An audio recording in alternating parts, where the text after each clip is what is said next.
And now, The Money Show with Stephen Grootes on 702. Let's walk the talk. The Money Show with Stephen Grootes is brought to you by ABSA CIB. They're honoured to be awarded the Best Trade Finance Bank in Africa at the Asian Banker Middle Eastern Africa Finance Awards 2024. Good evening. Welcome to the program tonight. I'm Stephen Grootes. A reminder this evening of how interconnected we've all become in our economy. And you could argue that the interconnectedness of the Southern African economy maybe started with the discovery of diamonds in Kimberley in the 1850s. Wouldn't stick to that if someone brings a better date, but that might be one place to think about it. And I'm talking, of course, about Mozambique. In the last few days, the situation really deteriorating there. We have pro-democracy protesters, people who are protesting against the government. Technically, it is a democracy, of course. The government says that it won the election fair and square. It was a pretty large majority as well. There are questions, I suppose, from the opposition around the independence of the electoral authorities. But roads have been blocked. Over the weekend, it emerged that two power stations, protesters have gone to the power stations, demanded they be shut down, and the authorities agreed. Zambia suffering from a lack of electricity as a result. For us, of course, it's about all of the goods we move through and to Mozambique and all of the goods that come here. The South 32 telling us today, in a SENS statement, that they were not able to move, they were not able to continue operating the aluminium smelter. They just couldn't get the raw material to where it needs to be. All of this is going to have an impact just ahead of the busy tourism season as well. I imagine probably not so busy in Mozambique, unfortunately. We'll focus on that in just a moment.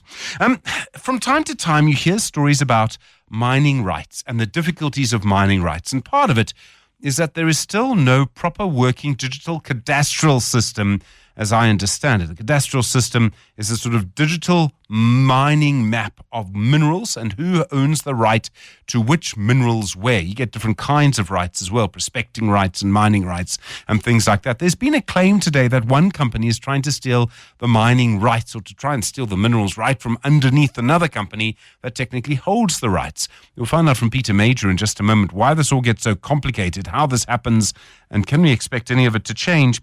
And then I was reminded today of events that happened a little while ago. You may remember during a conversation last night, someone reminded us that actually yesterday was the anniversary, I presume the 9th anniversary, I think it was, the 8th anniversary of the decision by then President Jacob Zuma to fire Nhlanhla Nene.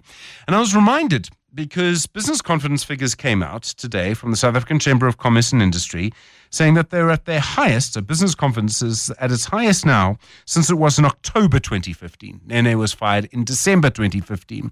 It's taken us that long to get business confidence back to the same place. Doesn't that tell a story?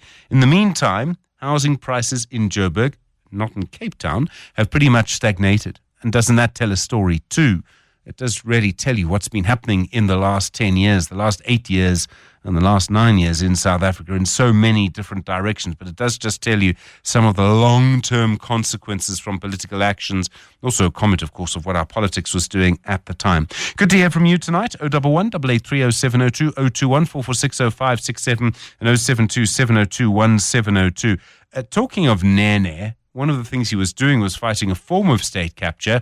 Well, more about McKinsey on this, because they still have not sorted out their reputation since the role they played during that time. Transnet and Eskom in particular. They paid the money back. Yes, they paid a fine in the US last week, but still calls for them to basically be blacklisted.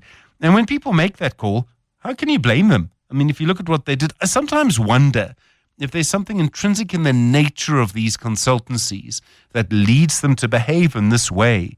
I mean, McKinsey's been accused of trying to find ways to give less food to the children of immigrants in the United States. Imagine going to bed at night and thinking, that's what I did today. I found a way to save a buck by making sure that a child got less food than it did the day before. Sheesh. I mean, it's simply exceptional. Anyway, your views on McKinsey as well. I mean, at what point does a consultancy, Bain & Co., don't think I've forgotten, I know, at what point do you say, okay, you've done enough? And when does it sort of end? Can you ever really rehabilitate yourself after something like that? Good to hear from you this evening. 702. Stephen is on The Money Show. 6 to 8 p.m. Well, we start tonight with an extraordinary statement on the Stock Exchange News Service about mining rights and a claim that one company is trying to initiate a project while a second company actually owns the rights to what's believed to be in the ground. It comes from the energy company Renergen. They're involved in a series of disputes about whether helium is explicitly included in their production right. Now they're accusing another company of constructing, I presume, a mining project on land that they hold the mining rights to. Part of this is about who holds which right. Peter Major is a mining veteran and director of mining at Modern Corporate Solutions. Peter, good evening. Thanks very much indeed for talking to us tonight. Obviously, there's a long backstory to this. At its heart, though, is this accusation that one company holds the mining right to a particular resource and another company is essentially trying to steal it.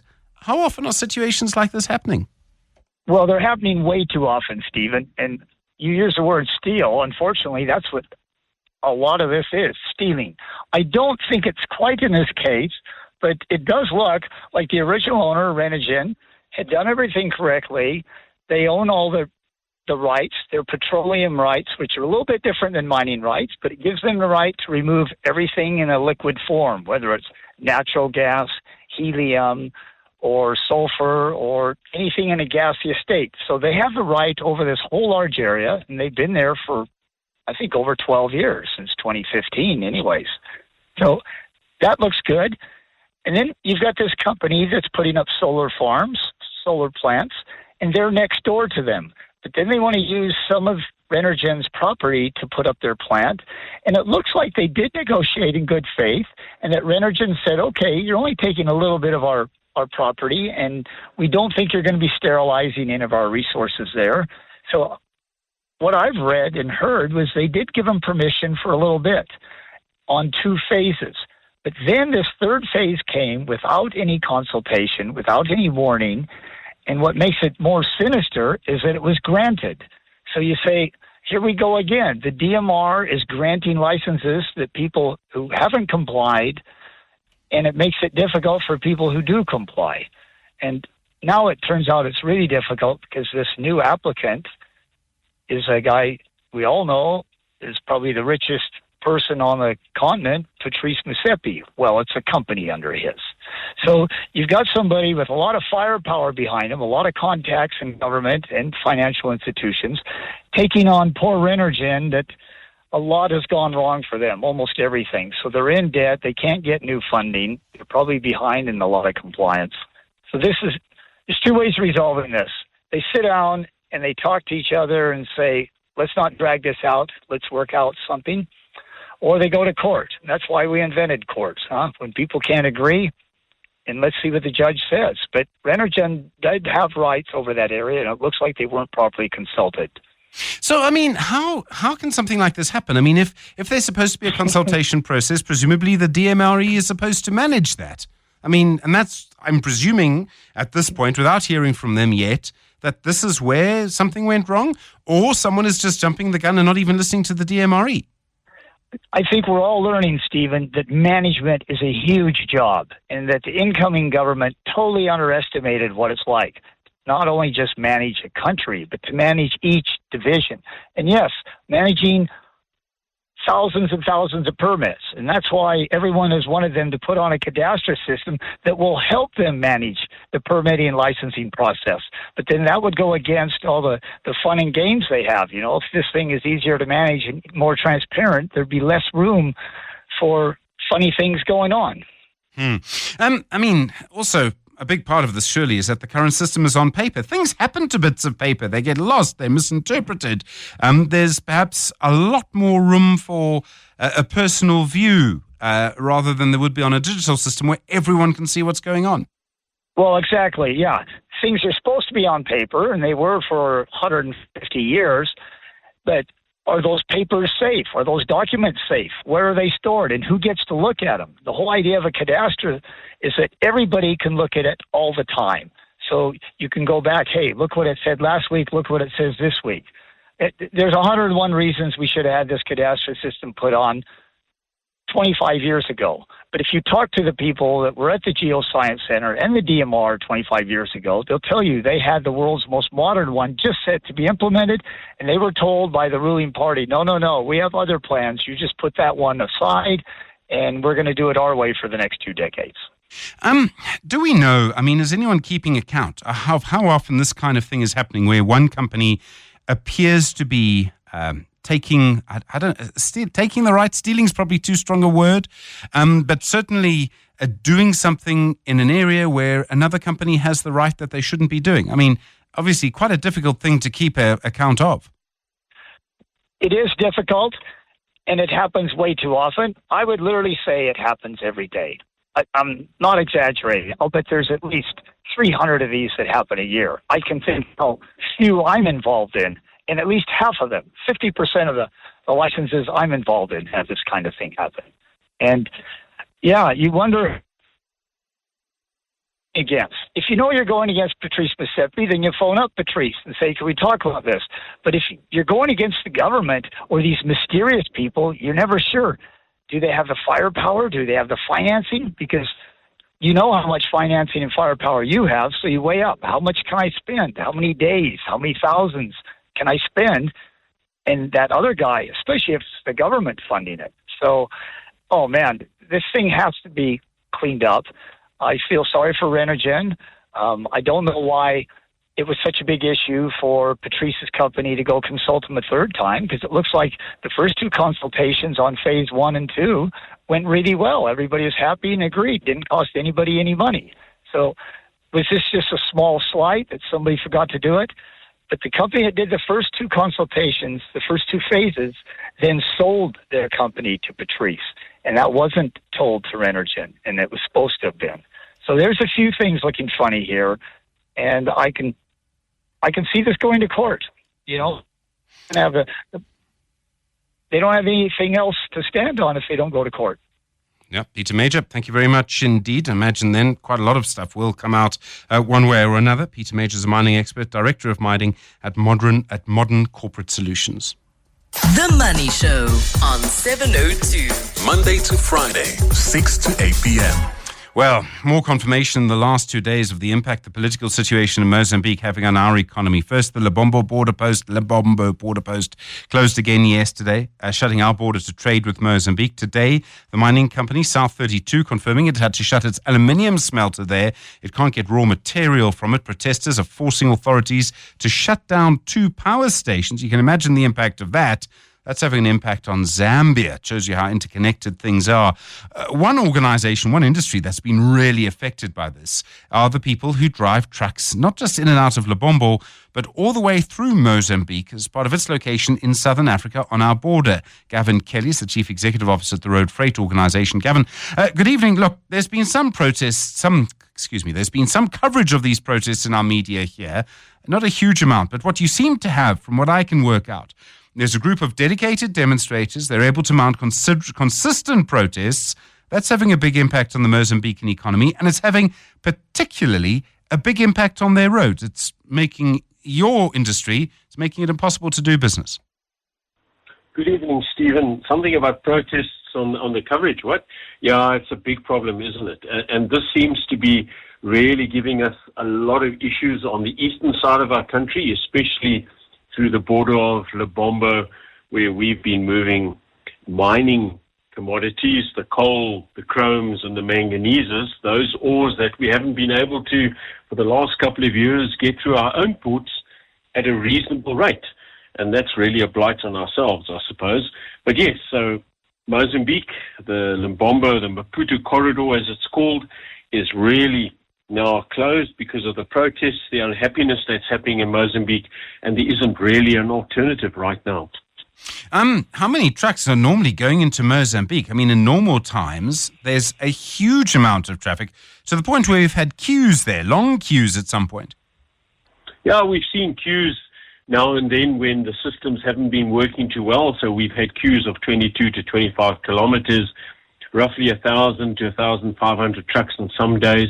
On the average, around about 500 to 600 trucks a day trying to get through that border, and it's not all mining, not all minerals, but that's what we look at. And of course, now when you close the border for a day or two, all of a sudden that translates into 22, 23 kilometers. And the bigger problem is that there's opportunistic crime. So how do we deal with that? How do we get the trucks who are heading towards the border, coming from the mines and coming from those industries that are producing things that the rest of the world wants? How do we get them to either slow down or stay where they are? until it's safe to move through Mozambique? That's really the big question right now, Stephen. There were claims a little while ago that more and more that people who normally use Transnet ports in Durban particularly were moving to Maputo. I mean, I'm sure all of that business has now stopped. But that means that there's nowhere for that cargo to go now. It has to go back to Durban. Oh, no, that business hasn't stopped, if I understand you correctly. So we've been struggling with our own ports for the last 5 years, I suppose. Critically, in the last 10 years, we've been seeing those signs. Durban and Richards Bay are just not doing what they need to do. Richards Bay built many, many years ago to take the coal and the very ores on the trucks that are trying to get through Lebombo were supposed to go by rail to Richards Bay, and that's collapsed. Durban is not doing a very good job either of either moving some of the ores, but all the perishable goods and the goods that are coming out of Maputo. So we've seen all of that transit to the port of Maputo, a little bit closer, and of course they were a little bit more efficient. And now that that gate has been slammed shut, that's really a problem. Sure. Obviously, on a day-to-day basis, you would have trucks, your industry would have trucks going into Mozambique and back literally every day, a huge number of them. What happens to those trucks in a situation like this? I mean, they can't go there. Do they park somewhere? Do they cost our trucking industry a fortune while that happens? Do they go somewhere else? Ask me easy questions to answer. Well, that's exactly the problem, isn't it? So we've got trucks sort of in three phases, if you bear with me, Stephen. The first is that there are some trucks from South Africa and other SADC countries, but in the main South Africa, that are in Mozambique trying to transit back to South Africa. They've dropped off whatever they needed to drop off at the port of Maputo, and now they need to negate that or negotiate the 380-odd kilometers back to kilometer 7 and back through the border. So we've got trucks there. We've got trucks who continuously keep coming like a conveyor belt from the various mines and the various industries, because they've got to meet ship sailing times and they've got to meet the requirements of customers around the world in terms of what they've ordered and what they might have paid for and what they require for their own manufacturing processes. So there's this continual backwards and forwards of trucks. On average, about 600 to 700 trucks a day. On a really busy day, that would be about 1,200 trucks. And they're all trying to get through this little border. And then the question, as you rightly asked, so what do we do now? We've got this almost conveyor belt of trucks moving stuff through. Do we stop them? Do we stop them at the border?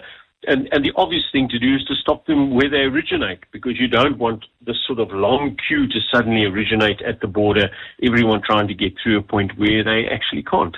Gavin Kelly, thanks very much indeed. Chief Executive Officer at the Road Freight Association. Very difficult situation in Mozambique right now.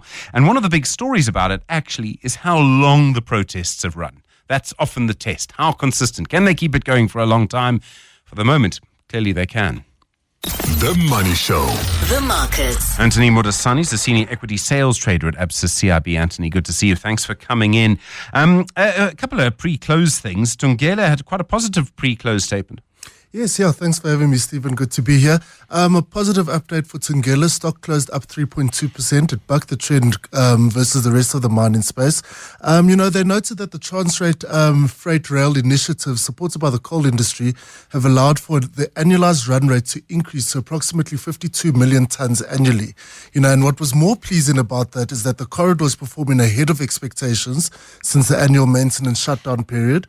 And the company said that they're pretty confident of beating production guidance in South Africa. So a pretty solid update, well read and well received by the market there. And then Nedbank, they had an update too. I think it was above 5%, really, above the sort of midpoint of single digits. Mid-single digits, yes, exactly there. So all the banks have given us updates recently, and Nedbank's come now. I think we will get one from FirstRand. The beloved ABG would be wrong to not mention. We're up 6% post our updates. Nedbank came after the close today. It looks like it's really a story of impairments there, So they had a nice decline in impairments charge, which has sort of supported those numbers and bolstered them quite nicely. Just to give you a quick update, year-to-date performances by by the big four: Nedbank up 40%, ABG up 20%, Standard Bank up 12%. ABG is the Absa Group, in case you're wondering. Yes, sorry. Sounds like a friendly giant. The big red friendly giant, yeah. And FirstRand up 10% there. Okay, yeah, it's interesting to see who's doing what and by how much and whether people will catch up or not. There's a strange thing going on in the market. So yesterday, the Chinese Politburo, which is becoming more quoted on the Money Show than you would expect. But the Chinese Politburo saying that they would have looser monetary policy. That strengthened the rand and it strengthened our mining shares. And today that kind of reversed, but the rand didn't reverse nearly as much as the mining shares. Yeah, I mean, very nice for the ZAR, for the rand. It was quite interesting. The move did feel pretty aggressive yesterday, especially on the mining front. Yes, you did see copper prices and iron ore prices have a move 2 to 3% higher, so you can sort of understand that. But the stronger rand generally tends to sort of counteract that, the amount, how aggressive that move goes up in the mining stocks. So today, I think it was just a little bit of like a reality check. Like, let's not get ahead of ourselves. And then you mentioned the story around South 32 as well. That was one of the underperformers in the space, down 3%. So, and the metal prices were sluggish. They didn't completely reverse their move yesterday, but they were marginally softer at the touch. But I just think it was just more of a reality check by the market, and that's the weakness you saw come through. I don't know how long we can play this game. I mean, every time China says, here's another part of the stimulus, so we'll do this. I mean, at one point, a couple of months ago, some of the stock markets were literally vertical. And then it all comes down to earth again. I mean, it's a fun for a while, but after a while, the game gets boring. Yeah, and I think the ping pong show is just getting started. Donald Trump coming into office, and I think Beijing sort of pre-positioning themselves, right? Just getting themselves ready. Front foot, they do realize that growth is a little bit slower than what it's been in years gone by. So I think, they're up in the ante. We know we're going to have a back and forth of tariffs between the two. So I think they really want to sort of bolster this, their market and their economy ahead of that. South 32, you say, obviously weaker than the others. Anglo, didn't they? There was a report today around a possible fine in Chile. It's a long-running story. Yeah, it was quite an interesting one. So the stock down 2% today, Stephen. So the Chilean government said, the Chilean environmental regulator said they're beginning a sanctioning procedure for non-compliance at the El Salvador mine. So Anglo can get fined as much as $12.4 million for this. But it's still an ongoing story, and I think we'll have to see how things progress there. I'm sure they'll have quite a bit of an extensive engagement with the regulator on that one. I would imagine they would. Thanks very much indeed, Anthony Modasani, a senior equity sales trader at ABSA CIB. In a moment, more on the McKinsey story. I get a sense the McKinsey story still has some way to go. We'll speak to Dr. Raj Abedian about it. Also, of course, more on the situation around business confidence. We'll speak to someone who compiles a CEO index, looking at their confidence. Just gone 6:30. The Money Show with Stephen Grootes. Good to hear from you this evening. 011-883-0702 021-446-0567. Voice notes this evening on 072-702-1702. There are times in history where a company will do something that's just fundamentally wrong and find a way to try and rehabilitate itself. And there are times when a company just can't do that. Think of the Exxon oil disaster, for example, the Valdez as it was at the time. And kind of changing a corporate reputation can take a very, very long time. There are many, many people who've made an absolute fortune from trying to help corporations do this. And I've been thinking about this in light of what happened with McKinsey last week. It admitted in a plea bargain in the US it was involved in state capture. We knew that. It had already admitted to that. Its former executive, Viskas Sagar, had paid bribes to get contracts at Eskom and Transnet. As a result of that and of paying another fine, it will no longer face charges either in the US or here. That may in fact be the first fine. I'll have to check. Now there are more calls from the Black Business Council and I suspect others for McKinsey to be completely isolated from doing business in South Africa. And I don't know, I'm not aware of a proper apology. Maybe there was something at the Zondo Commission I missed. There was a lot of testimony there. The question, I suppose, is when is an apology enough? When do we know if they've actually really fundamentally changed? Difficult for a corporation because the people change. I mean, people can change too. Dr. Raj Abedian is the CEO at Pan-African Investments and Research Services. One of the people, I think really the first person to blow the whistle on what McKinsey was doing. And Iraj, good evening. If only more and more people in power had actually listened at the time, and you did everything you could, didn't you? I tried. Hello, Stephen, and to you and to listeners. I did my damnest, not just my best, in public and in private, in written and in radio as well as in private discussions with some of the powers at the time. But there was no really listening ears either in the government or in the sadly, in the corporate sector. And Mackenzie got away with murder and caused a lot of damage. I mean, we would have saved a huge amount of money if we had listened to you at the time. So now they've paid this fine. They've confessed to this wrongdoing. Have they gone far enough? I mean, is it enough for what they did, do you think?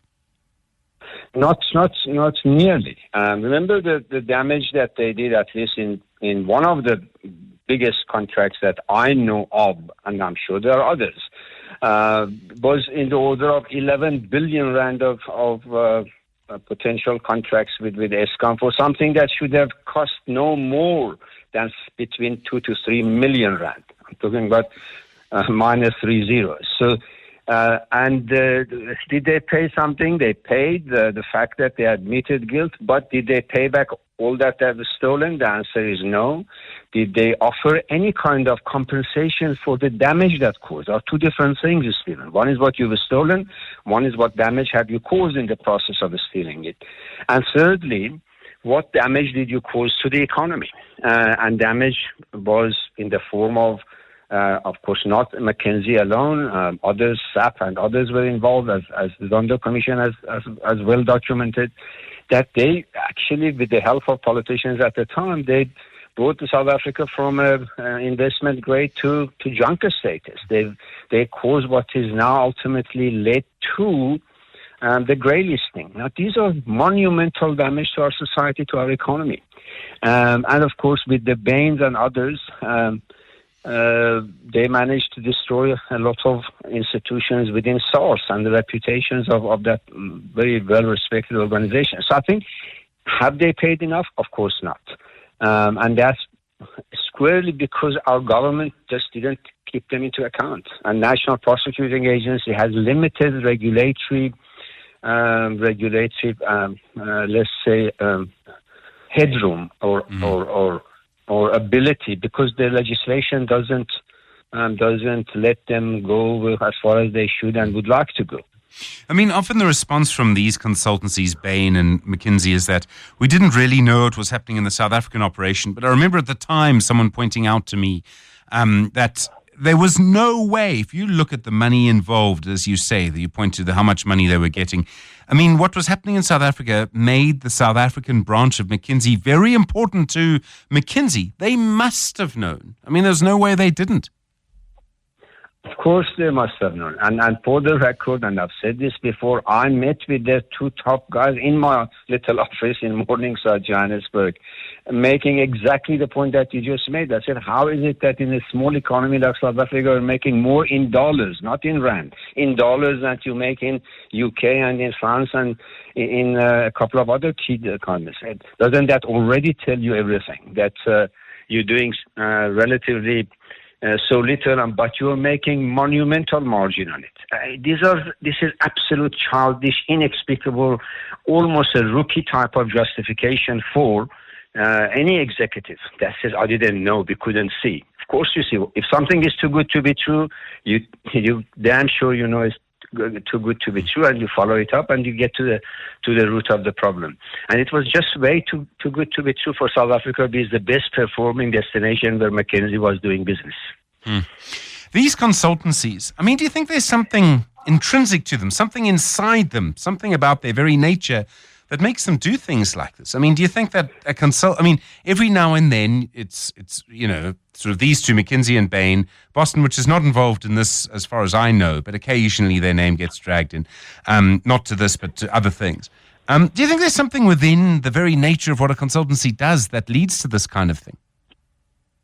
Look, there are a number of factors. One is, and we can't just deny the fact that these consultancies monitor the situation. They do risk analysis. They see which countries have got weak and political control people who are up for sales. They track them down very quickly. They network to get to them.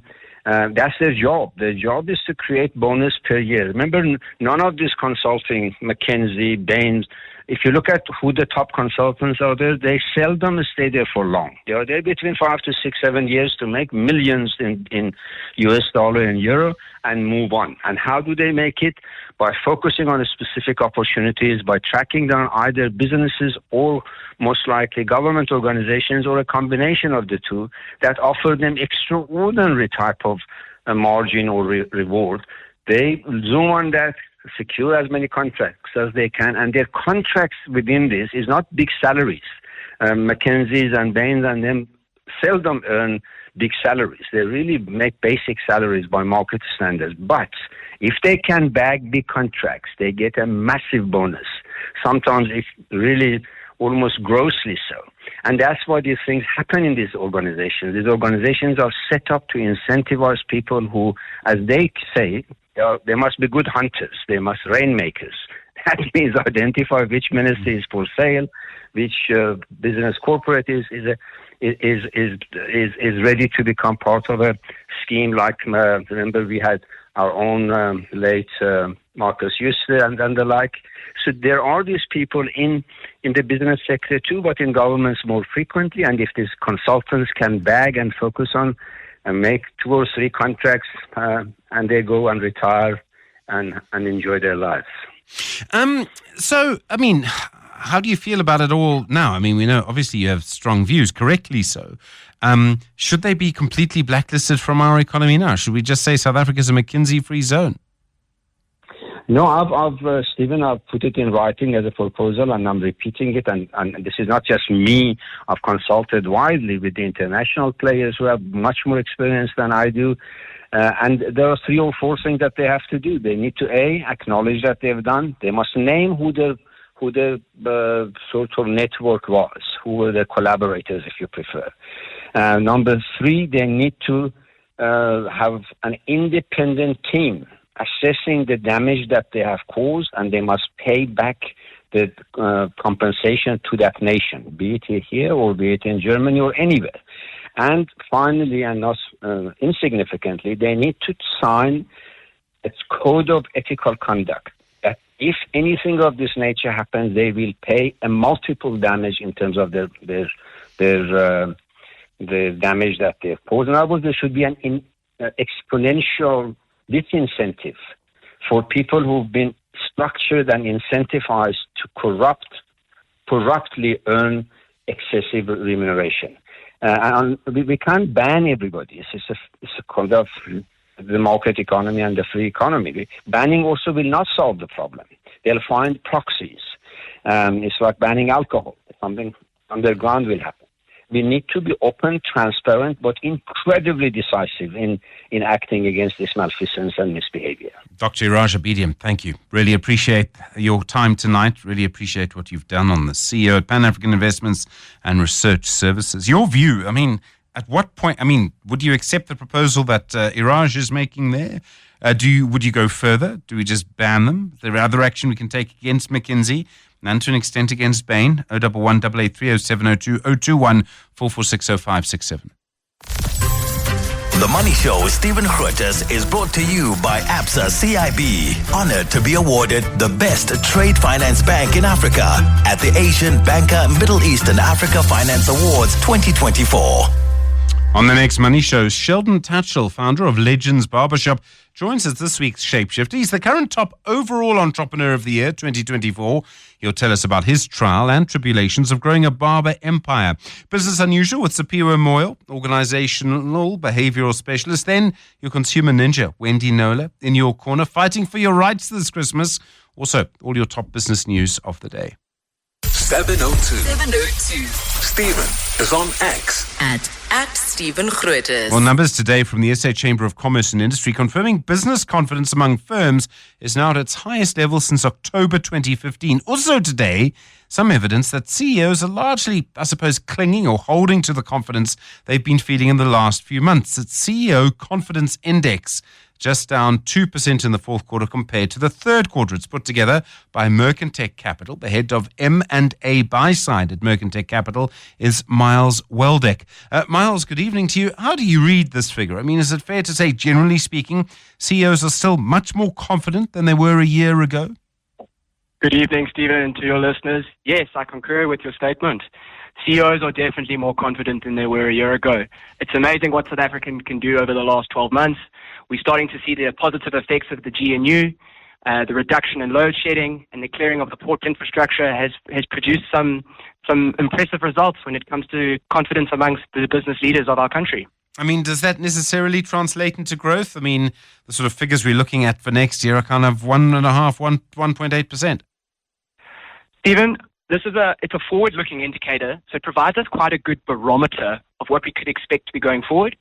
Although it is fairly low, we've had quite minuscule growth over the last period, and just to see that positive uptick will be very, very positive for the country going forward. And when we look in line with other developing nations as well as other developed nations, it's actually not as unimpressive as we initially think. I mean, obviously it's a lot about the coalition. It's a lot about load shedding. I presume those are the sort of two big factors. I mean, are there other things that are contributing to this situation as well? It's definitely, there seems to be a more positive sentiment around all governance. So obviously the GNU is playing in a massive important improvement, but also the clearing of the backlog and certain infrastructure projects that are now coming online. We have more clarity regarding the national transmission company and the connecting of various different renewable energy sources from different parts of the country. The recent oil discovery in the Orange River Basin. There's a lot of positive sentiment that's coming around. It's just about business leaders finding the opportunity and grabbing it with both hands. How big a factor is crime and corruption? I mean, they must both weigh on confidence hugely. Very difficult to run a business if you are going to be stolen from, or if you're worried about the crime generally. Definitely. Crime and corruption will always play a heavy part in any business sentiment and ability to do business. South Africa has got a fantastic separation of powers. We still have a strong judicial and court system. Although there are a backlog and things take a lot slower, we still have very, very strong property rights. And there's recourse for you to do business in South Africa. We've seen that with the recent judgments that have come down from on various different businesses for shenanigans that have been committed in the market. So it's good to see that our judicial system can still hold people accountable, although the wheels of justice always do turn a little bit slower. What would it take to move the needle even more on this confidence? And the more confident people are, the more action they're going to take. And I presume it's more actions in the right direction, fixed Transnet, things like that. Stephen, I completely concur. It's stop scoring own goals. The ability to, as long as we can do the basics and the simple things and create the conditions conducive to business, we will succeed. I think what we've got, it's going to be a test for this GNU. We've seen with our European counterparts, coalition governments can be quite tough, especially when trying to implement policy. I think the real acid test will be in the next 18 months as disagreements over certain things like the Bella Bill and things start to take shape. It'll be interesting to see how our parties come together. But I believe the President and his investment committee on a strong drive again to start getting foreign capital flows back into the country. So it's all about reducing own goals and creating conducive conditions. I mean, a lot of this is also about which sector you're in. I mean, some sectors, if you're trying to run infrastructure, if you're trying to run trucks in Southern Africa, that's going to be very difficult. If you're trying to run banks, maybe not so difficult. I completely agree. It's obviously sector dependent.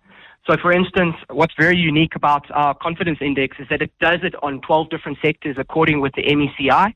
So you can get some rich granular data.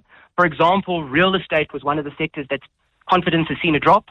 But hopefully, as we see further interest rate reductions, more positive sentiment will pick up and we'll start seeing more property flows improving. So it was all dependent. I think raising capital has been quite difficult, but as we see interest rates come down and positive sentiment increase, we should see asset prices rising again and more confidence in terms of people looking to make acquisitions, be it property or businesses. Miles Weldeck, thanks very much indeed. You really appreciate the time. Head of M&A Buy-Side at Mercantech Capital. There's been a lot of talk, obviously, in the last few months about how important confidence is. We've heard from various people, Adrian Gore and others, about how important it is. The question, of course, is the action. Where does that come from? And I suppose in a way it should really come from government. And we're not actually seeing a huge amount of that at this stage. And that's really one of the fundamental problems, isn't it? Is that we really need to see a bit more of that. In a moment, we'll talk about, it's a really interesting insight from Dr. Francois Stofberg, talking about what's happened in the Chinese economy, what's happened in the Japanese economy, and what that tells us. Rotendo Ndingwi will be with us as well. And then don't forget personal finance, about debt and clicks. Our debt is just a click away. That's coming up on The Money Show at 7 o'clock. And now, The Money Show With Stephen Grootes on 702. Let's walk the talk.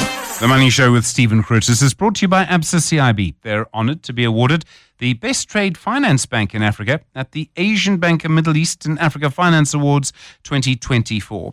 Good to be with you this evening. A lot more to come. We'll talk about what's changed in the Chinese and Japanese economists and what this tells you actually about how you get back on the right road when you've been on the wrong road for such a long time. We'll get an update on what's been happening on our continent. We'll speak to Dr. Rotendo Ndingwi. He's already sitting behind me in our waiting room here. And then personal finance, about managing debt in an era of clicks. If you've got a young person in your family, maybe they've got their first credit card, you might want to make sure that they listen to this. John Manike will be talking to us, Head of Financial Education at Old Mutual. And it's interesting just to see how financial literacy now really becomes about digital literacy as well. There are so many different things going on around that and so many things that you really do need to be aware of. All of that to come on The Money Show. Good to hear from you. Any thoughts, insights, how we should manage consultancies who did what they did during the state capture era? Really good to hear from you on that this evening on 011 8830 702 and 021 446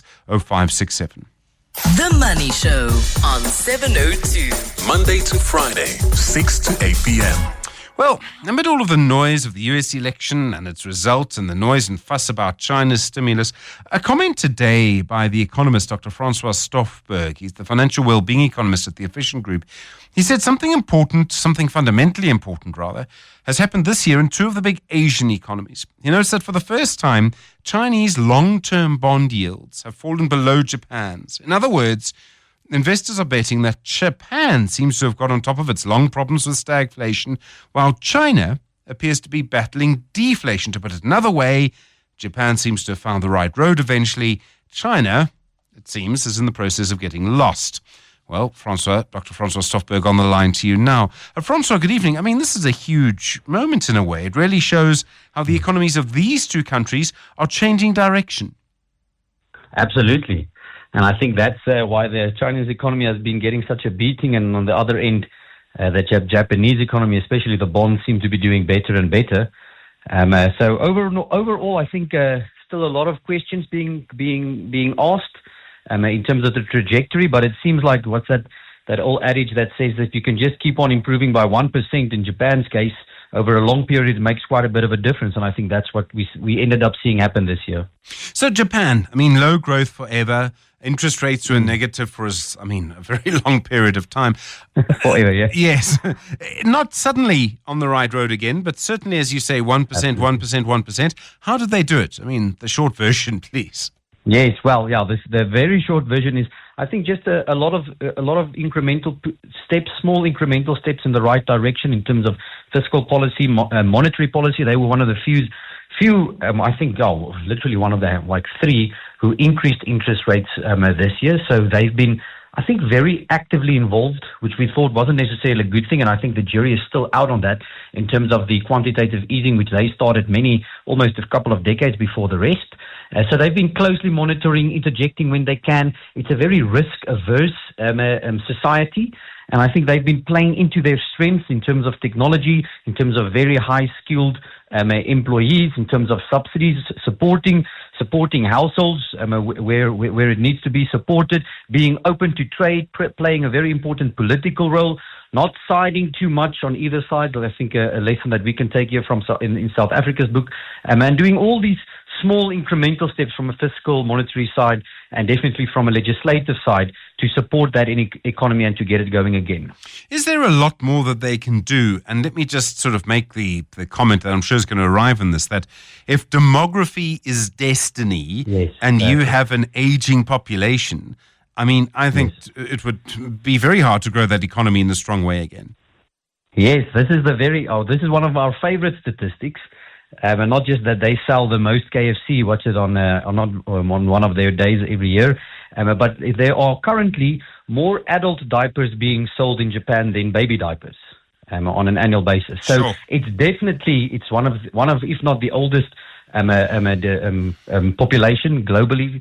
But what they seem to be able to do, and that's really getting to the point of it, is to have this kind of symbiosis between capital and very highly skilled labor, and then, of course, being able to export those surpluses. And that's, of course, speaking to the Samsungs, not Samsung, of course, and the Toyotas of the world, their specific products and product mixes that combines this high capital intensive industry with highly skilled labor to produce surpluses, which they can then export that are still in demand by the rest of the world. And if they can continue to do that, whilst maintaining the support, as I'm saying, the necessary supportive growth, and that speaks to infrastructure, that speaks to, of course, the quality of education that they are still getting in that economy, but then they can continue to edge out of this problem. Will they get back to a place of growing at 7, 8, 9% economic growth? Probably not. But for an economy like that, where the population is being cut, it is very good to grow at 1, 2, even 3%. Okay, so that's the good news story, if you like. The bad news story, obviously, China. That's the other part of this inflection point. Yes. Obviously, you believe the problems it faces are not being dealt with properly. I mean, yes, there's cheaper money announced yesterday, but do you see their problems as, I suppose, fundamental to their economy? Yeah, and I think this is really where the demographic issue comes about. We know and are expecting that China will be the first economy in modern history to be old before they are rich.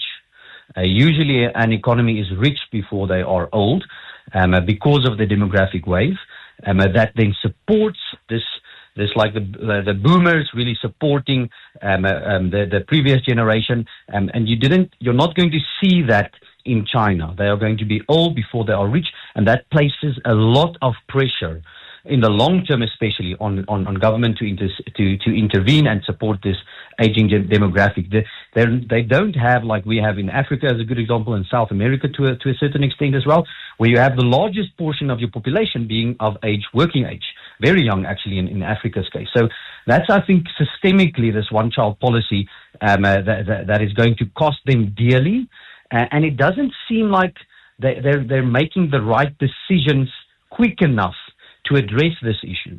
They went very quickly. I remember a while back now, the book being published, China Inc., where everything was China.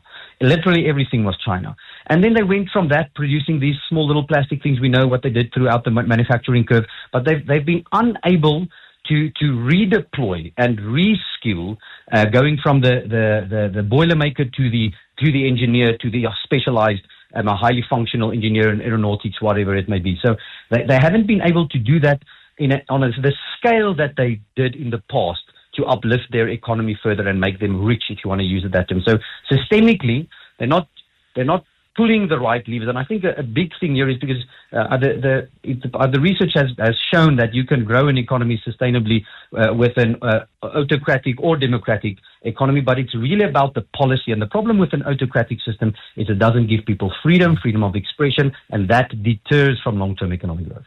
Okay.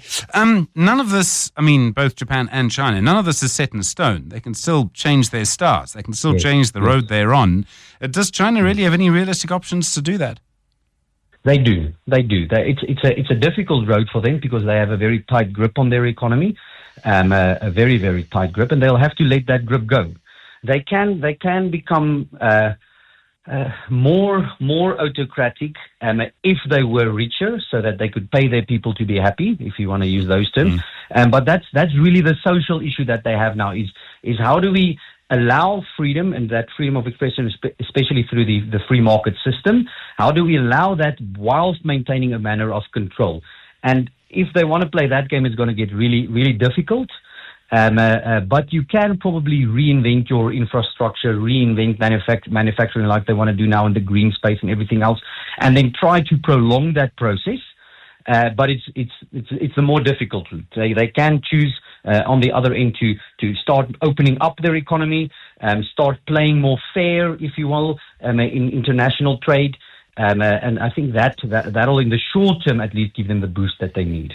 The man going to the White House next year is not going to help them very much, is he?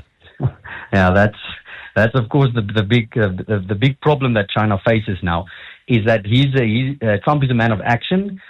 Trump wants everybody to know and pay for the fact that the U.S. is still the main dog, the main dog in the pen, and I think China is definitely going to bear the brunt of Trump's policy next year, because they were the rising star.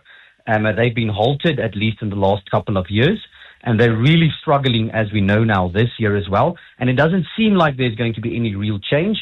And Trump is going to step on that, and he's going to make sure that the rest of the world knows that not just economically, but politically they are still in control. So I think it'll be probably something like a direct attack on China, not war attack. I mean trade war attack on China. But then cleverly, I think he's going to start making partnerships with the Chinese region, the Indonesias, Malaysias, and so forth. And I think that's going to really position America well again in that area. Dr. Francois Stofberg, thanks very much indeed. Financial well-being economist at the Efficient Group. Some interesting thoughts there. Don't know your view on that. 18 minutes after 7. The Money Show. The Africa Business Report. Dr. Rotendo Ndengwi, founding director at Tribe Africa Advisory, author of Rumble in the Jungle Reloaded. Nice to have you back in our studio, Rotendo. Morocco producing the first Mpox tests in Africa. And I mean, this is becoming a big issue. There's a particular strain that comes from the sort of border with the DRC. Morocco, though, showing that we are investing in pharmaceutical manufacturing.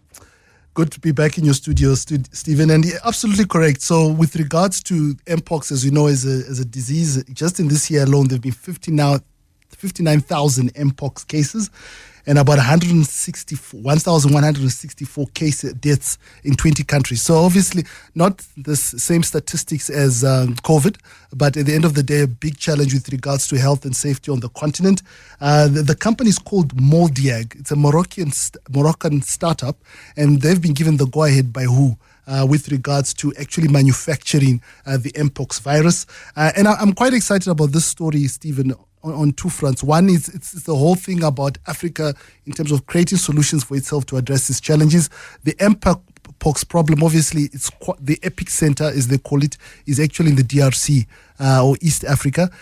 Morocco itself has probably had 3 or 4 cases, but they've invested a significant amount of money. The Americans and the Swiss are also been given the go-ahead. So for me, it's a great story in the sense that it gives an opportunity for an African country to give an African solution.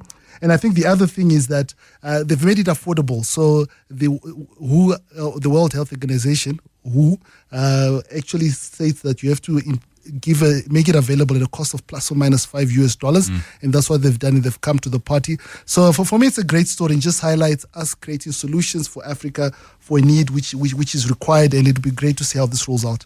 I mean, it's so important that we actually have a lot more pharmaceutical manufacturing in Africa generally. Yeah. We saw what happened. The moment something happens, everybody's going to take as much as they can for themselves. And I remember our president, if you want to watch Cyril Ramaphosa being passionate, you should watch him talking to Dali Mpofu with the Marikana Commission, and you should watch him at that big summit last year talking about it. It's quite something. No, it is quite something. And again, Stephen, I think it just talks to that reality that the solutions that are homegrown are more sustainable. And from a value system or from a value chain perspective, it's manufacturing. So that means it's jobs being created. It means investing in African young people, being skilled, being trained. So the whole ecosystem around the solution comes to pass. I mean, for example, at the moment, Morocco has probably got 4 or 5 countries that have already reached out to them in Africa wanting to buy the solution. So the DRC, but from West Africa, Senegal and Nigeria have come on board. I think that to this point in time, they've already committed to about 50,000 tests, which is absolutely critical. DRC itself has said that, look, we've got about 26 provinces. We don't have a solution for Mpox. So this will be a big positive thing in terms of Morocco coming to the party. So a great story, and hopefully it will roll out into the rest of Africa in terms of similar stories. Ethiopia's been doing a lot around climate. They've banned the import of petrol cars. They've all carbon cars, if I recall. They've also, I think it's them, planted a lot of trees. Yeah. Now there's the Climate Investment Fund board is backing a big amount of money into their nature. Yeah, so the Climate Investment Fund is a multilateral organization, and they've invested about $500 million US dollars to help drought-prone Ethiopia restore degraded land, protect its forest, and bolster food security. Coming back to your point, Ethiopia is probably making a lot of good decisions. I mean, at one time we talked about them floating the birr or the brr, as you and I nicknamed it. The other time they've banned the importation of highly carbon footprinting cars. So there are a lot of positive things that they're doing, which is exciting. Why this is so important is that with the current degradation that's happening on the Ethiopian landscape, it has the potential to impact 11 million hectares of land and desert that is there. And over and above that, there are 320,000 hectares of wild Arabica coffee forests that are subject to risk in terms of the climate changes that are happening there. And why this is key is that, bearing in mind, one of the big exports, a world-renowned exports of Ethiopia is coffee, the Arabica coffee. So something like this is absolutely critical for two reasons. One, obviously, anything to do with agriculture addresses food risk, but at the same time, it secures employment and opportunities and industrialization, which is a big drive that Prime Minister Abiy Ahmed is aiming to do in the Ethiopian market. So it's a good story, and it just relates to when you have a leader that is focused in terms of making the right reforms, a lot of positive things come out of it, and investment is one of the key things. And I mean, we mustn't forget coffee prices are at sort of 40-year highs on international markets at the moment. Ethiopia gets this right. They're in a prime position for all sorts of things. They are. So, I mean, with this, Stephen, one of the key things is that the projects allow them to receive funding, which will also include focusing on afforestation and reforestation and regeneration of soil health and water conservation and sustainable farming. So it's a positive thing, and that East African bloc, absolutely critical. Although we have the whole dilemma with Mpox in the DRC region, that East African bloc, from an economic growth perspective, attracting investment, I think it's one of the big regions that does actually quite well. You bring in Kenya there, Rwanda also, with what's happening on the health side. So a lot of positive things that are happening, which are great. And I think this climate fund investment by the CIF is a big thing and will take them in the right direction. It says here MMA grapples for the African market. Mixed martial arts. Really? Now, there are two sports in Africa that I still battle to understand how people have so much hype around them. One is MMA, which is the mixed martial art boxing, fighting. And the other one is the paddle. I love my tennis traditionally, but we won't go into that. But coming back to the point, so why is the story quite interesting is on two fronts as well, Stephen. Firstly, Francis Ngannou, he's the world-renowned MMA fighter, and he's just been made chairman by the PFL, which is an American entity that is investing in martial arts and the sport in the African continent. Francis himself has got a fascinating story. He came from Cameroon. A lot of people might not know this. He actually was an illegal immigrant that crossed the Mediterranean, trying to get to Spain, got to Paris, and eventually off from the streets, it was a rags to riches story. He got into the ring, and two phenomenal fights that set him up for his career. And he got $25 million US for that, was the one with, I think, Anthony Joshua, and the other one, I forgot the gentleman's name. It will come to mind quite soon. But those two, Tyson Fury, I think it was Tyson Fury, but $25 million US. The MMA business in itself is quite huge. I think globally it's expected by 2030 2030 to be about $2.3 billion US. In Africa itself, PFL has actually invested, is making its inaugural big announcement with regards to its launch next year. They are going to they've already generated around $9 million US around advertising. Why this is quite key, it talks about entertainment, it talks about sports, but it also creates an opportunity for young people who want to invest in that sports and industry around it to come and participate. So I'm quite excited in terms of it affects a number of things. It talks about opportunities, it talks about growth, but more importantly, the entertainment sector is one region that Africa has got a huge opportunity to grow with. And another entity that has also invested in MMA sporting is Helios, an investment company. They also made a significant investment, Stephen, with regards to NBA Africa. So again, another positive story of multinationals seeing opportunity on the Africa and making an impact that matters. And then the head of the AFDB suggesting that firms should be incentivized to invest across more than one country, across several countries. Yeah, so the AFDB, I mean, they obviously have always bring out key highlights in terms of what they're doing. But I think this one stuck out quite for me in the sense that they said, look, they're encouraging companies and investors to across a number of entities across Africa. But the two important ones that they sort of highlighted that I said are absolutely critical and at the forefront in terms of attracting investment and that they will support, Stephen, is firstly agriculture. Why agriculture? Because 65% of Africa's workforce in one way or the other is linked in the agricultural space. So you can see from a contribution labor perspective, it's quite significant. The other component, Stephen, is that 32% of Africa's GDP, the contribution comes from agriculture. So that, in first and foremost, is quite critical. Why they're saying, guys, if you invest in agriculture, absolutely critical because it stimulates other parts of the economies. You've got mining, resources, etc., but agriculture plays a key role. And then the other one is pharmaceuticals. Coincidentally, we've just talked about before with regards to health. And when you look at going back to economics 101, old school, Maslow's hierarchy of needs, the most basic thing is if you look after people is health in terms of people need to live and food. And if you think about it, those are the two basic components. And the ecosystem and the value chain around agriculture and the pharmaceutical industry are key contributors in terms of making an impact that matters on the African continent. So another great contribution with regards to taking the continent forward. Dr. Rotendo Hundingi, thanks very much indeed. Founding director at the Tribe Africa Advisory. Rotendo, have a good Christmas break. We'll see you next year. You will see me. You'll probably see me one more time, but thanks again, Stephen, and thanks for having me. Rotendo, thanks very much indeed. You at The Money Show, 7:30. The Money Show. Personal finance. John Manike in this evening, Head of Financial Education at Old Mutual. The focus today is around clicks and social media and spending. I mean, there was a time when if you were going to spend money, you had to literally reach into your wallet, haul it out, count it up, and maybe get some change back. All of that has changed so completely.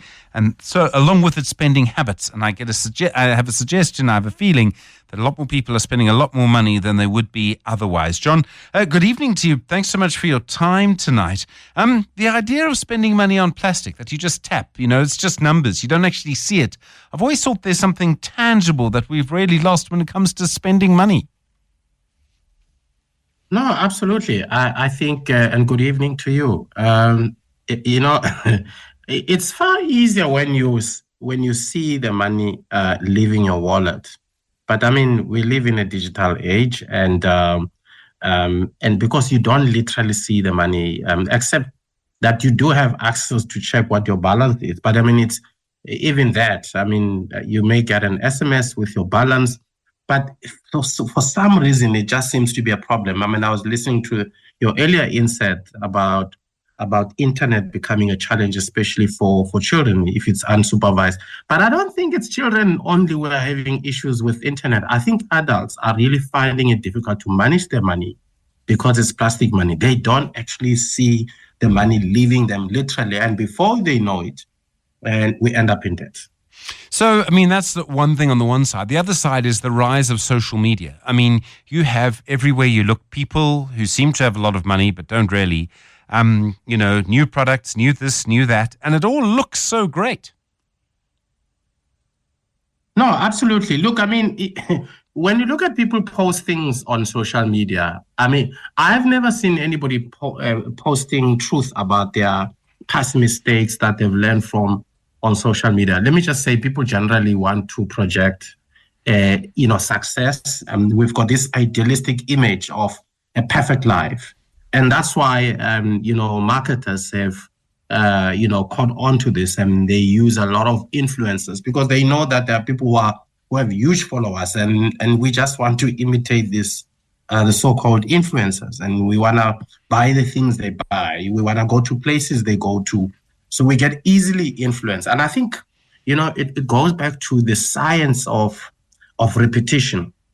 Repetition does something. I mean, if you're exposed to the same content for a prolonged period, for some reason your behavior gets influenced without you even noticing. I mean, have you noticed if you've been listening to the same song, almost maybe if you hear it 5 times a day, before you know it, you find yourself singing it. It's the old-fashioned radio jingle. That's why they do it. Absolutely. I mean, we find ourselves singing these things. So it's. I believe this is a learned behavior. Even poor spending is a learned behavior. We learn this behavior, and we find ourselves caught up in this impulse buying. Okay, so then how do we manage all of this? I mean, how do you actually deal with this? We may think we're mature, we may think we're in control of ourselves, and yet we're all assaulted by this stuff all the time. Wherever you go on the internet, there it is. Where do you start? And I suppose starting is by knowing what you need and knowing what you don't really need. I mean, that can be very difficult. No, absolutely. I think we need to go back to the basics of creating awareness, because if you're not aware what's influencing your behavior, and you're not aware what are the tactics being used by marketers or advertisers, it's easy to fall into this trap. I mean, for example, you see an ad that says, the price of this item used to be 40,000, and now they're saying it's slashed to 20,000. What if I told you that actually the original price is 20,000, not 40,000?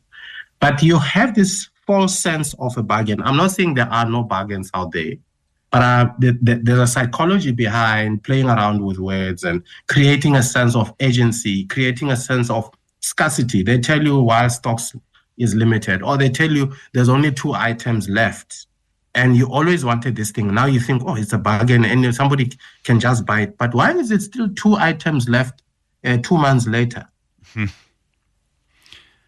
And I mean, part of that is about missing out, right? Everyone else has it, so therefore I must. I mean, there's a product that's being sold, around at the moment. It's just a normal cup that you drink out of, but it's a particular brand, and everyone seems to want one. No, absolutely. I think it goes back to what I said earlier about influencers, about creating this value about these particular items or goods. I mean, we are the ones who actually attach value to these things, and we rush to buy these things because we think this thing has got so much value. But actually, if you come to think of it, I mean, getting married to a particular brand, that can do exactly the same thing as the other brand. I mean, that's why, I think I find the pharmaceutical industry quite interesting. In a sense that, you go to a medical doctor. I'm using a slightly different example, but you see where I'm going with this. So you go to a doctor and they give you a prescription, and you go to the counter, the pharmacist, and they tell you, listen, there is a generic of the same medicine or medication. And then they ask you, do you want to stick to this one or do you want to go for generic? And you ask them, does it have the same ingredient? And they tell you actually basically does the same thing. So the question is, it's brand, it's about preference, and I think same with many other goods, whether it's groceries or electronics. We are the ones who actually attach value, but this value is created by our society and all this peer pressure that we find ourselves in. And I think we need a bit of consciousness, awareness about this thing. So even when you make a decision, you're conscious about the decision you're making, and you are rational about how much money do you have? Do you have money to buy this thing, or you just want to buy it because everybody has it and it's such a nice thing to have? I mean, how many people actually wear a very expensive golf shirt because it's so pricey? But how many people know that actually that thing, the golf T-shirt you're wearing is worth 20,000? There are a lot of people who actually don't care how we dress. I mean, how much, what is the worth of the clothes we're wearing? But because we think there's so much value in these things, and we brag about, I'm wearing clothes worth 50,000 on me, my timepiece, my whatever brand that you're wearing. I just think that some of these things are just overvalued. They're not worth it. I mean, the root of this also is the buy now, pay later. No, absolutely. I mean, you know, people who are in business, they always look for opportunities. I mean, they know that there are people who want to buy things, but they don't have the means or the cash to buy those things now, but they want those things now. So they then create this opportunity for you to buy and you know, to gratify yourself instantly when you actually don't have cash, but they know they will actually charge a bit of interest for you to pay over time. But the question again is, will you die if you don't get this thing now, if you get it 6 months later? And the kind of excuses that people would give is that, no, actually it's a bargain. I mean, you will not find this, especially with gadgets, you'll not find this thing at this price. But the chances are it is like that because they are likely to introduce or launch a new version, a new product. And suddenly you just bought this one and then they introduce a new version and a new gadget and you realize, hey, actually now you want the new one. They just got rid of the old one and you're just following the trend. Yeah, no, I mean, it happens all the time. Okay, so you're going online. You know that you're going online a lot. You're going to spend time on social media. You know that you're a little susceptible to spending money. How do you manage social media? How do you sort of then work out what you should do, control yourself? And I suppose part of it is working out what social media is. It's a bit of a billboard. Yeah, no, absolutely. I mean, it is certainly a billboard. I mean, if you look at the growth of e-commerce in South Africa, I mean, I think 2023, we're looking at about 71 billion. People bought things online, 71 billion worth of goods bought online. I mean, that's huge in South Africa. But I think we've got much bigger challenges, as South Africans. I mean, if you look at the stats around credit consumers, I mean, South Africans owe 2.3 trillion rands. I mean, this. I'm not even counting. I'm looking at the stats for 2023. I didn't get time to look at the 2024 one, but I think just that alone shows you that we are a credit-hungry society. And if you look further on that one, then you would see that actually 10 million of the 27 million credit consumers in South Africa are actually either 3 months behind or they're facing some legal judgment of some kind because of falling back. I mean, we know that the interest rate has not been friendly with us, and of course, owing to inflation and all other pressures. But the issue of getting trapped in debt is so real in South Africa that, in my view, it is a pandemic, and we need to watch that. And these things find expression in how marketers have been smart enough to study human behavior, particularly our consumer behavior, and they are pouncing on on those weaknesses because we're just going with the trends and we find ourselves spending money we don't have. We're talking to John Manika this evening, Head of Financial Education at Old Mutual. How to manage money in an era of social media on The Money Show this evening. 011 883 0702 021 446 0567. The Money Show. Personal finance. Speaking to John Manika this evening, Head of Financial Education at Old Mutual, managing your money in an era of social media. Debt's just a click away, obviously. John, you also suggest you should have a list of must-haves and nice-to-haves, and you should kind of keep it around, that you should have it sort of accessible. Why is that so important? No, it's because I think somehow we've lost touch with reality. so we've blurred the lines between things that we actually need and things that we want. I mean, as simple as it may sound, but at times we just have to be clear about what is our vision, and what is our purpose when it comes to money. Because if you don't have a vision in respect of your money, abuse is unavoidable. You will misuse your money if you don't have a clear vision on what you want to do with your money. And this is why, we tend to be reckless with spending because we don't have a plan. But if you know you're working towards a particular plan, you channel on your energies, and a budget is a way that helps you to put guardrails. That's why when you do your budget, you might as well mark on your budget what are the things that are actually a need, what are the things that are a want. If you find that your wants are starting to match your needs, there is most probably a problem there. So you need to balance out things there and just watch the numbers in terms of what your budget is suggesting. And you need to have it nearby because every time you're tempted, you can access it and say, do I really need this or not? Yeah, the reason it's important to actually see it is because we are visual beings. You have to visualize something to see it. And that's why it's easy to overspend money that you don't see because you're just swiping, because you actually don't visualize it.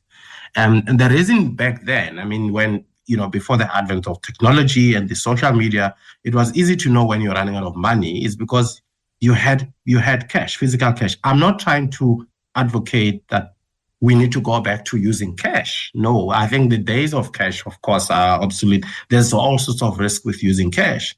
But when you replace something like physical cash, then you have to work on a different visual to help you put guardrails. Yes, we've got these apps, and an app will actually tell you what your balance is. But for some reason, we just don't see that balance. So that's why we need to sometimes visualize these things. And if there's a vision you have, put it there. If you've got a goal, if you know you want to buy something, you want to buy your property, or second property, whatever it is, investment, that visualize it, and you're helping us out because we're visual beings. Are there moments when you should just avoid going online? Moments when you think, well, actually, I could spend a bit of money, or I could do this, or I could look at that, or let me go and look at this watch again. Are there moments where actually you need to just avoid it completely? No, absolutely. I mean, for me, it's as good as window shopping. When you look at something that you're actually increasing the temptation to want to spend money that you actually don't have. So the best thing is don't even go there, because you're actually protecting yourself from yourself. From the temptation of having to buy something that you knew that you can't afford it. So rather, don't even go there, don't even look at that. I know some people say, no, I just want to look in case one day I've got money.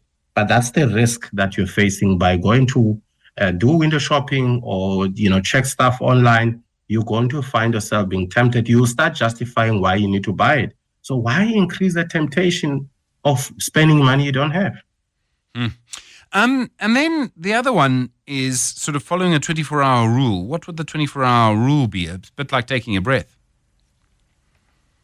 Yeah, you see that sometimes when you get tempted to buy, at that point in time, try and say to yourself, look, I'm going to put myself a 24/7 rule that, look, let me go overnight. Let me wait for 24 hours and see if I still feel strongly that I need to buy these things. The chances are in 24 hours, you realize that you no longer have the same edge that you had the previous day. So it might be a technique that might be useful for people who know they've got a problem with retail therapy. They just find themselves wanting to shop in order to feel better because maybe there may be other underlying issues, psychological issues, and you're trying to deal with some level of stress or grief. And the best way you think you can cure yourself is by spending money, because if you feel that if you buy something, you wear it, you feel a lot more better, but it's actually not real. So try the 24-hour technique where you wait for 24 hours, see if you still feel the same way.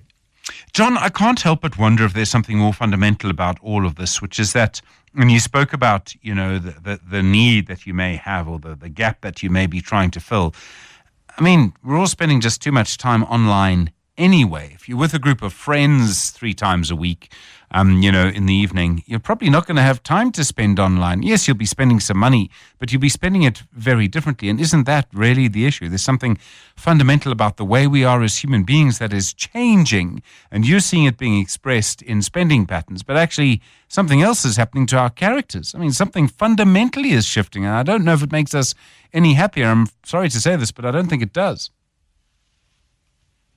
Look, internet, there are a lot of benefits with internet, and we're not trying to bash people and discouraging people from using internet, but here are the risks with it, because it has become so commercialized to the extent that, you look at the number of apps, for example, on your phone, or because every app that you used lately, I mean, you find most of them, there's some kind of adverts. Even if you just want to listen to music, there's nothing free about those apps that you're using. Whoever the developer is or the owner of the IP wants to make money in one way or the other. There's a commercial reasoning behind these apps. But if you look at them, they will allow you to use the app, of course, for free. But every 30 minutes or 15 minutes or 5 minutes, they're going to push an ad. Yes, they do give an option to skip. But even those 5 seconds, I mean, there's something called subliminal marketing. That small few seconds exposure, it has registered in your subconscious mind. And if you keep being exposed to the same content, same advert, you'll find yourself wanting to buy that thing. So they're actually infusing this desire to gratify yourself. So that's why we don't realize that we're being marketed 24/7. I mean, the more we spend time on internet, the more we get exposed to these adverts. And of course, they do give an option to say you can subscribe and you don't have to be exposed to these ads. But a lot of people rather say, no, I'll go for the free option. I'll have to put up with the adverts. I'll skip every time. But sometimes they don't allow you to skip immediately. You have to watch at least 5 seconds or 10 seconds, but they've done their job. Yeah, I mean, it's amazing how powerful that it is. Children who are growing up now and sort of are exposed to this at a very young age, do you think they're going to find it sort of actually more difficult to avoid it? Or do you think they're going to be so inured to it, so used to it, that they'll just kind of ignore it? I'm thinking of the first children who saw billboards 150 years ago, wherever that was. When they first saw it, they might have really wanted to buy whatever was being advertised. Now, our children kind of ignore them because they know what it is. Do you think young children, as they grow up, are going to be more vulnerable to this? Or do you think actually they're going to be so used to it, so cynical about it, it's just not going to affect them in the way it affects our generation? I think the signs are already there. The way the young ones are so obsessed or addicted to internet, downloading stuff and gaming and all sorts of things and adverts that come there. I mean, imagine a 12-year-old who is so exposed and unsupervised. If you take away the cell phone or the gadget for a few hours, they look like a zombie. So what are we doing to our children? I'm not, again, as I said, there are pros and cons. I mean, there are a lot of benefits. I mean, it can be used to learn, but I think the fact that they're not supervised, I think we are losing the war of grooming our own children. We are letting our children being groomed by other content other than what we as parents could do there. John Manike, thank you very much indeed. Very sobering note on which to end. Head of Financial Education at Old Mutual with personal finance for you this evening.